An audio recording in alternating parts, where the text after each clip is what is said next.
Laye Cissé.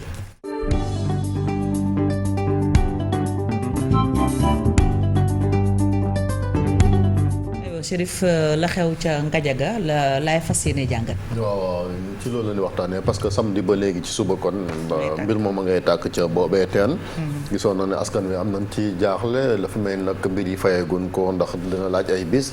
ñi ko war a fay jàpp na ni kon dina war a jóge bitim réew ñëw rek gunge si kon ñi koy fay fii ci Sénégal li naan xoddeeku bala ngaa lakkale est-ce que loolu nemeeku nañ ko foofu ca barab ba Ablaye. Chérif jërëjëf xam nga adduna bi dafa am nu muy doxee depuis année 90 yi ba fi mu toll nii tey dafa am loo xam ne dañ ko inventé muy principe de précaution soo koy dégg mooy bu mbir xewee gannaaw xamuñu ay implication ëllëg ñu teel cee fagandiku bañ a taxaw rek ci événement bi ci moment bi nga xam ne ci la ñu toll lu muy def loolu li ko indi woon mooy accident bu Tchernobyl bi nga xam ne accident nucléaire la boo xamante ni nii adduna bi c'était la première fois mu am mu xew gaz ya fa doon dégager nit ñi jàpp ni sur l'instant T amul lor mais gis nga ko ba tey zone boobu nit mënu faa dëkk bu fa nit dëkkee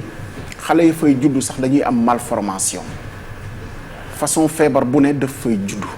te ba léegi ñu ngay évaluer ni radioactivité boobu mu ngi dans l'air loolu moo indi woon adduna bi bu mbir xewee gannaaw ci kumpa la ñu nekk xamuñu ay implications ñu ne principe de précaution mooy sécuriser dafa wute ak rassurer sur l'instant T te gis nga gestion wu teen bi nga xam ne nii moo tàkk liñ ci dégg yëpp ci kilifa yi dafa jëm ci rassurer soo seetloo séquence bi balaa délégation ministérielle bi ak Petrosen ak ña nga xam ne ñoo ànd balaa ñuy dem parce que suivre nañ séquence ni mu demee balaa ñuy egg ñu ngi wax ci médias yi li ñu doon wax mooy non lii grawul bu leen tiit c'est ñu ngi koy maîtriser tàkk la boo xamante ni du am conséquence ci li nga xam ne nii mooy environnement mooy ci ñi nga xam ne nii ñoo yor dëkk ñoo fa dëkkee. mais là est-ce que loolu dal na xel. non mais yow luy tàkk. quand même. fayagoo ko. eggagoo fa ma préciser séquence yi c'est important séquence yooyu ñi yor Petrosen ñi waa ministère ba ñuy wax eggaguñu sur le site mais seen yitte yëpp moo nekkoon naka la ñuy dëfalee nit ñi dëfal bi du woon yoon c'est-à-dire rassurer du loolu la ñu soxloon ci moment boobu sécuriser moo jiitu li lay won ni xëy na prévoir uñu ko te du lu ñuy prévoir mais mën nañoo prévoir naka la ñuy taxawoo bu lu mel noonu xewee xam nga ba fi mu toll nii xamuñu ndax population yi dañ leen waroon évacuer am déet.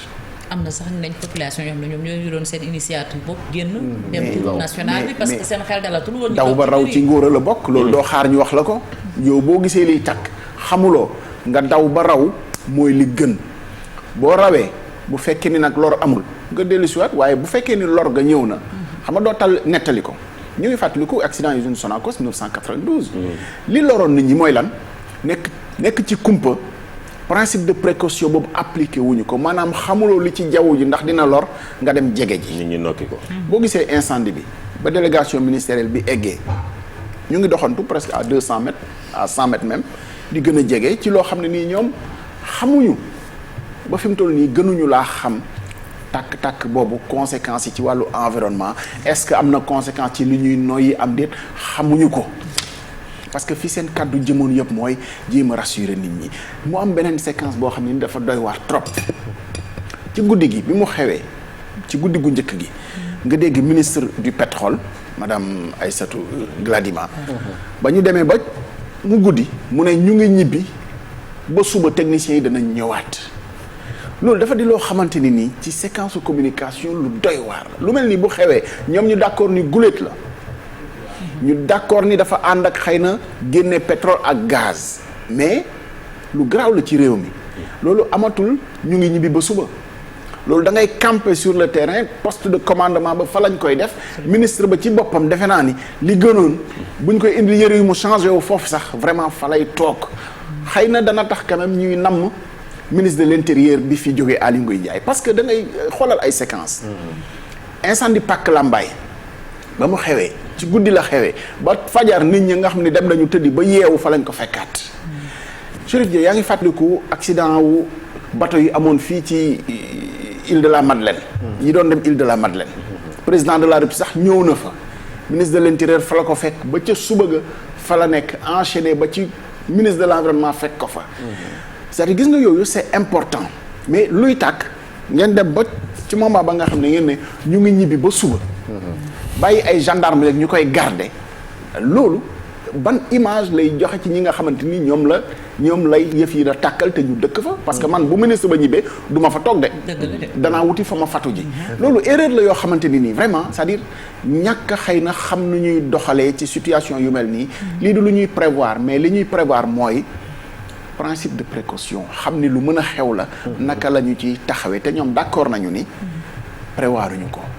mais li ñu prévoirul kay mooy yii su xewee naka la ñuy doxalee ak moom. beneen bi moo di tamit wax nga ko nee nañu. xëy na ñi koy fay ñu ngi jóge bitim réew ñëw jàppale ñi fi ne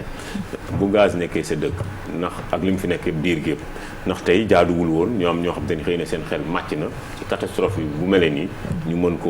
koo teel a maîtriser. xam nga ñun lan moo ñu sonal. di gis suñuy taar mooy taar en français ci li nga xam ne ni waxuma taaru rafet li suñuy taar défaut en France suñuy défaut mooy gis loo xam ne amuñu ko mënuñu ko matalewuñu ko ñu bañ ku ñu ko waxal wala bokk ñuy sagu pour mu feeñ. dama lay fàttali ni gis nga incendie hôtel Ngor Jaarama bu mu tax ñu naan ma doyen nag yàgg na mu ko incendie hôtel Ngor Jaarama 2001 hôtel ba dafa lakk ba jeex parce que tàkk bi dafa tàmbalee ci yenn niveau inférieurs yi di yéeg. jamono jooju suñu sapeur pompier yi lance eau yi ñu amoon mënul yegg sax base fi incendie bi tàmbalee bu ñu defee nii day def wàccaat force française du Cap-Vert ñoo ñëw jàpp ci ak ay hélicoptère ak yeneen ba fay ko mais gis nga bi ñu ko fayee nga gis commandement sapeur pompier bi à l'époque commandant Gabar Diop moo jiite woon sapeur pompier nanguwuñu sax ñu wax ni dañ leen a dimbale pour ñu fay ko te loolu mais dara ne ko ci soo amul matériel léeg-léeg baax na aussi ngeen xam ni amuñu ko loolu mooy permettre pouvoir public yi ñu wut matériel pour taxawu ci. mais ñoom bi li xewee laay doog ba la maa ngi dégg sapeur yi ñi nga xam ne ñoom ñoo nekk région bu Thiès ñuy wax dispositif bi ñu teg nañ sécuriser nañ périmètre bi quand même dafa mel ni xaw nañu wala boog renforcer nañu seen dispositif loolu la gisoon noonu. sécuriser bi mooy waa gendarmerie. sécuriser pour def benn périmètre de sécurité. xam nga gendarme sapeur pompier ñoom intervention la.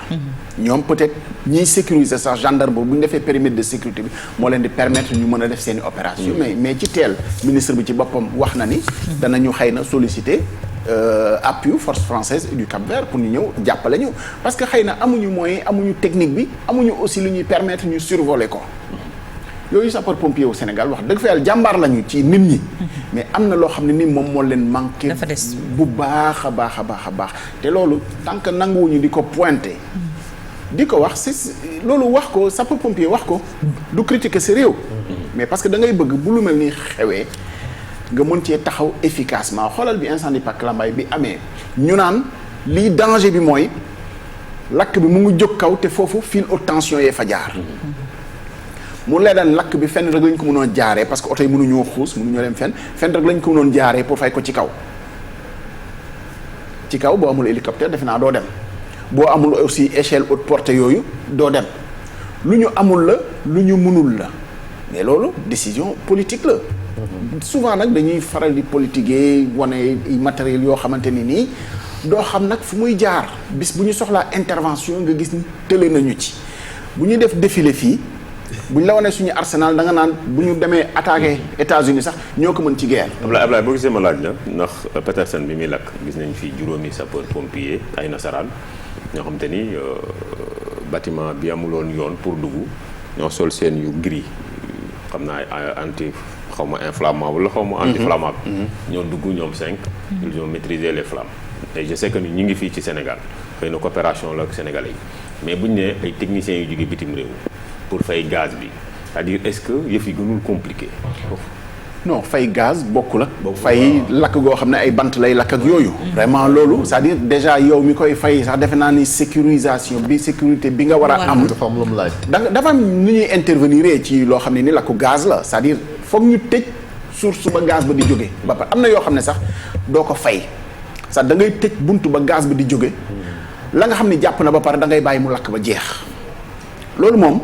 amul beneen pexe boo xam ne ni moom la ñuy def et fexe ba gis nga ni ñuy circonscrire daay feu de brousse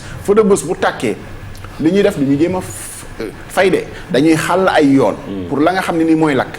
bañ a lakkaale la ca des dañu koy jéem a gàttandu gas ay yoon pour ba nga xam ne suuf rek a fa des nga xam ne ñax mi du lakk beneen bi loo gis technique la mais technique yi aussi dafa ànd ak ki moyen ànd ak xam-xam bi xarala bi xëy na comme xamuñu ko woon amuñu ko ci loolu la ñu war a jóg. loolu mooy principe de jàngat mais comme xam na ni amuñ ko te ñu ne dañuy jëm ci exploiter produit pétrole gaz fii ci Sénégal. gis nga exploiter pétrole ak gaz dafa am yu bëri yoo xam ne moom la àndal te moo waroon a jiitu sécurité plateforme pétrolière yi ñu ngi wax def ay plateforme pétrolière biir géej mais xam nga boo amee par exemple fuite wala ci biir géej nooy def maa ngi fàttaliku suñu jëwrin bu nekk ci gouvernement bi tey defe naa mooy secrétaire général du gouvernement Latif mës naa bind bataaxal yàgg na aussi boobu Abdoulaye Wade moo fi nekk mu jëmoon ci accident bateau bu ñuy wax Erika mu créé woon marée noire bi gën a rëy ci àdduna bi son questionnement moo nekkoon lii bu xewoon fii nu ñuy def mu gisoon ni njaaxum lu rëy la parce que amuñu capacité balaa ñoo nit ñi wàllu si sax liy jën liy géej dana yàqu gëw ma ni depuis lors def nañu ay jéego pour mën a gàttandu lu ni mel ñu ngi ci pétrole plateforme pétrolière bu ñu koy installé xëy na li waroon a jiitu mooy xool teg ay moyens pour jéye bu ni mel parce que boo ko gàttanduwul bu ñëwee dana la berte mais loolu dafa ànd ak majorité ci seen bopp di ko def léeg-léeg da ngay gis ay plateforme pétrolière yoo xam ne day am bu dul ci biir ndox mi am sax kiiwu pompier boo xam ne nii jege na du ñu compter ci li nga xam ne mooy caserne nationale sapeur pompier ak yeneen ak yeneen dañuy am seen propre dispositif boo xam ne ni moo leen di gunge spécialiste yi wax sax mais loolu boo seetaanee bu fekkee ni defuloo fulla ci moom bu ñu ko fiy def ñu sàmmanteeg wàllu environnement defe naa ni ñoom du ñu ko def ci seen volontarisme bu ñu leen ko tegul ñun nag fibre écologiste boobu def naa vraiment dañ ko xaw a tumuranke ci wàllu ñi yor environnement ministre de l'environnement defe naa ni bon toujours président de la république c'est-à-dire directive président de la république mooy def li réalité wu environnement gis naa ñu inaugurer émissaire bu bees bi nga xam ne ni c'est l'un dans l'autre parce que c'est presque dans la même zone bu xooñ émissaire wu ICS bi nga xamante ni doon na def ay lor ci ni population bi jàppee woon ñu déplacé ko est-ce que déplacé mooy solution est-ce que xool ba la nga xam ne ni moom la ñuy xelli lu mucc ayib la def naa loolu moo jiitu lépp loolu souvent liy problème mooy dañ koy dénk industriel bi ci boppam xoolal fii li fiy déchet toxique industriel bi la ñuy wax mu étudier ci ay laboratoire wax ñu ndax la ñuy xel li mucc na ayibam déet mais man boom bu dee man maay lor boo ma nee étudier ko sa bopp mais wax dëgg fa yàlla du ma épingler sama bopp xëy na danaa ci dëxëñ loo xamante ni dana ma rawale yooyu aussi war nañ cee dox am ay laboratoire yoo xam bu dul public mais état bi am ñoo xamante ni mën na cee lëkkaloo ak ñoom ba lu fiy lor ci wàllu environnement gis nga développement durable bi ñu ko tàmbalee wax ci àdduna bi ba léegi mooy développé yokkute bu mucc ayib yokkute bu muccul ayib ñun li ñuy noyyi ci tooke bu bon ci diesel ci pétrole lor bi muy def ci nit ñi feebar yi nga xam ne bëri na fii gis nga cancer bi ni mu bëri ak yooyu mais xam nañu fi muy jóge wax nañu ni ñun du ñun ñooy polluer mais on est les moins résilients ci pollution parce que ñooy polluer Chine la États-Unis mais pollution dafa démocratique bu ma polluer États-Unis fii la saxaar si di ñëw te boo ko mënul a dékku boo deful ay plan yoo xam ne nii di nga résilient yaa ciy gën a loru États-Unis génn na ci COP 21 fond vert ba nga xam ci lañu yaakaaroon ñun pour def ay programme amuñu ko xëy na Joe Biden lan moo war a nekk nag taxawaayu justement ces sociétés pétrolières gazières ci jëm ci askan yi nga xamante ni xëy na ñoom ñoo dëkk ci wetu fi ñu teg seen plateforme yooyu ñun bu ñu amul fula dafay entreprise vertueuse maanaam di sàmmonte ak alam bi sàmmonte ak environnement ñu xam ni yëf yi du business kese yokkute bu mucc ayib la boo xamante ni nii fii ak 20 ans peut-être que du génnee pétrole